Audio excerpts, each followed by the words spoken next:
Assalamualaikum warahmatullahi wabarakatuh. Halo, apa kabar semuanya? Insya Allah semuanya dalam keadaan sehat walafiat ya, dan kita semua selalu dalam lindungan Allah Subhanahu wa Ta'ala. Untuk hari ini kita masuk kepada mata pelajaran prakarya untuk pertemuan yang kedua, masih tetap dengan kerajinan bahan limbah keras.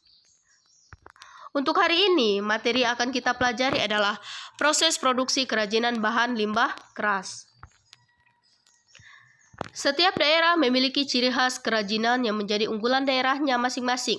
Hal itu tentu dikarenakan sumber daya limbah keras organik dan anorganik dari masing-masing daerah itu berbeda-beda. Untuk limbah keras bisa kita golongkan berdasarkan dengan kondisi wilayahnya. Yang pertama, daerah pesisir pantai atau laut. Limbah keras yang kita hasilkan adalah cangkang kerang, tempurung kelapa, sisik ikan, dan tulang ikan. Selanjutnya daerah pegunungan. Limbah keras yang kita hasilkan adalah limbah kayu pinus, kayu abasia, dan kayu kamper.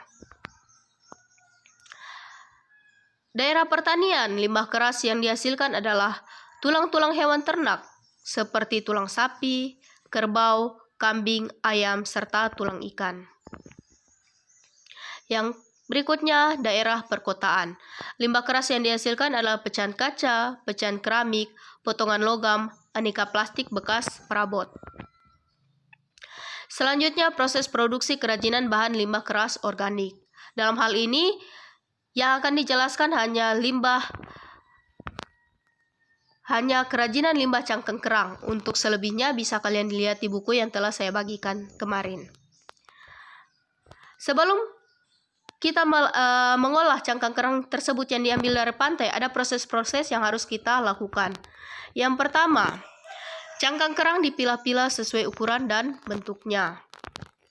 Selanjutnya, cangkang kerang dicuci dengan menggunakan air mengalir dan direndam dalam larutan natrium soda agar sisa-sisa daging cangkang kerang dan kotoran serta bau yang ada dalam cangkang kerang dapat larut. Selanjutnya, cangkang kerang dikeringkan dengan pengering, tidak menggunakan sinar matahari langsung agar kualitas cangkang kerang tetap terjaga. Selanjutnya, persiapan bahan baku cangkang kerang dengan cara dikikir, diamplas, ataupun dipotong sesuai dengan kebutuhan.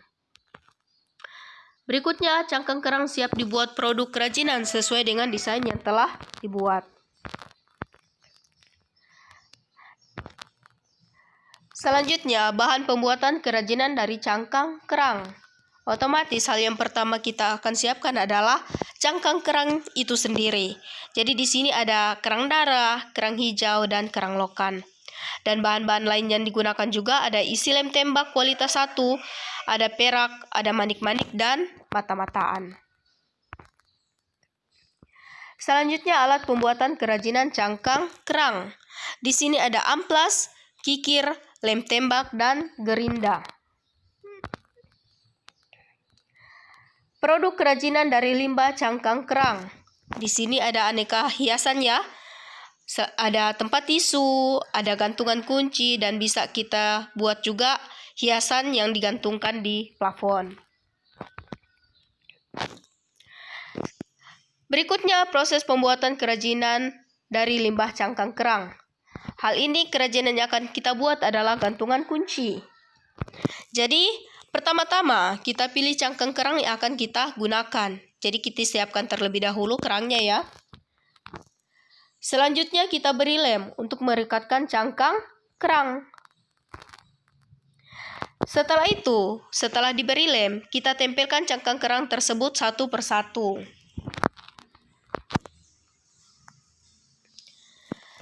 Nah, jadilah boneka kerang seperti yang ada di gambar. Karena untuk membuat gantungan kunci kita harus membuat dulu boneka kerangnya. Terakhir, tempelkan gantungan kunci di bagian atas dengan dilubangi terlebih dahulu. Nah, jadilah gantungan kunci yang kita maksud. Selanjutnya, proses produksi kerajinan bahan limbah keras anorganik. Seperti limbah keras organik tadi, hanya satu yang saya jelaskan. Untuk limbah keras anorganik juga seperti itu. Dalam hal ini, saya hanya mengambil tentang kerajinan limbah plastik. Limbah plastik dapat dibuat menjadi benda kerajinan dengan sedikit ketekunan. Kegiatan mengolah limbah plastik lebih mudah dibandingkan benda keras lainnya. Limbah ini cukup dibersihkan saja, kemudian bisa dibentuk menjadi produk kerajinan. Bahan pembuatan kerajinan limbah plastik. Yang pastinya aneka-aneka plastik ya, yang harus kita siapkan terlebih dahulu. Selanjutnya ada semprotan warna dan isi lem tembak. Selanjutnya alat pembuatan kerajinan limbah plastik. Di sini ada gunting, ada lem tembak, ada cutter, dan ada juga solder. Berikutnya, produk kerajinan dari limbah plastik. Nah, di sini ada kap lampu. Jadi kita bisa mengisi lampu di dalam kap lampu tersebut ya. Selanjutnya ada tas-tas, bisa kita buat tas belanja dan sebagainya. Dan bisa juga kita buat menjadi wadah aksesoris. Bisa juga kita membuat bunga ataupun yang lainnya dari bahan limbah plastik. Selanjutnya proses pembuatan kerajinan dari limbah plastik. Dalam hal ini, kerajinan yang akan dibuat adalah cermin dari sendok plastik bekas. Yang pertama-tama, kita patahkan atau potong ujung sendok keras untuk dimanfaatkan bentuk mangkok cengkungnya. Setelah itu, kita warnai potongan tersebut dengan cat semprot sesuai dengan selera. Setelah itu, kita siapkan alas triplek berbentuk lingkaran. Kita lubangi bagian tengah tripleks dan susun ujung sendok memutar. Di bagian yang telah kita lubangi tadi, kita berikan cermin di bagian tengahnya, sehingga jadilah cermin dari sendok plastik bekas. Kemasan produk kerajinan bahan limbah keras. Secara umum, kemasan dimaksudkan sebagai bagian terluar yang membungkus suatu produk dengan tujuan untuk melindungi produk dari cuaca, guncangan, dan benturan-benturan terhadap benda lain. Untuk menampilkan kesan dan pandangan terhadap suatu isi produk, packaging biasa dibentuk atau didesain sedemikian rupa sehingga pesan yang akan disampaikan akan dapat ditangkap oleh pemakai produk dengan baik. Jadi semuanya pasti kita akan melihat suatu kerajinan itu dari kemasannya. Sehingga kemasannya itu harus kita buat semenarik mungkin. Di sini ada contoh pembuatan di sini contoh kemasan ya. Contoh kemasan dari bahan limbah keras. Bisa kita buat seperti ini. Untuk hari ini sampai di sini dulu.